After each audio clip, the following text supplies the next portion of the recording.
Ankita Bhandari case में एक चौंकाने वाला खुलासा फिर हुआ है। दरअसल पुलकित आर्य अंकिता भंडारी हत्याकांड में अंकिता के ही दोस्त पुष्प को फंसाने की पूरी प्लानिंग बना चुका था। बस एक दिन की और लेट हो जाती तो आज पुलकित की प्लानिंग में पुष्प फंस जाता और आप और हम पुष्प को ही अंकिता का गुनहगार समझते। दरअसल मौत से कुछ घंटे पहले पुलकित ने जानबूझकर अंकिता और उसके दोस्त पुष्प को फोन पर लंबी बातचीत करने दी। यह बातचीत करीब 22 मिनट की हुई थी ताकि पुलिस को पुष्प पर ही शक जाता। पुलकित अंकिता को मारने की पूरी साजिश रच चुका था, क्योंकि जिस दिन वो अंकिता को मारने वाला था उसी सुबह उसने OLX पर महिला कर्मचारियों की भर्ती के लिए विज्ञापन भी डाल दिया था। यह भी कहीं न कहीं इशारा करता है कि पुलकित अंकिता को हटाना भी चाह रहा था।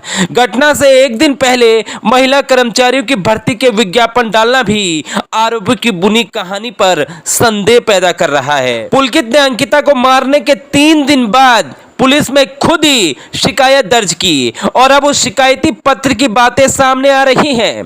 पुलकित ने तहरीर में बताया था कि अंकिता शुरू में अच्छे से काम कर रही थी, लेकिन अचानक कुछ दिनों से फोन पर अधिक समय बिताने के चलते उसका मन काम में नहीं लग रहा था। उसने समस्याओं को लेकर उसके पिता से बात करने के लिए नंबर मांगा तो वो परेशान हो गई और रोने लगी, लेकिन पुलकित यहीं फंस गया क्योंकि अंकिता के पिता का नंबर रिजॉर्ट में लिखा हुआ था। वे ही उसे छोड़ने के लिए रिजॉर्ट आए थे। पुलकित ने तहरीर में बताया कि वापस लौटते समय अंकिता ने अपने मित्र पुष्प से भी बात की। तहरीर में सीधे तौर पर अंकिता के मानसिक तनाव के बाद लापता होने की बात पर जोर दिया गया था। गुमशुदगी के बाद जब पुलिस उसकी तलाश करती तो कुछ दिन बाद लाश मिल भी जाती, लेकिन तब शायद इसे आत्महत्या मान लिया जाता।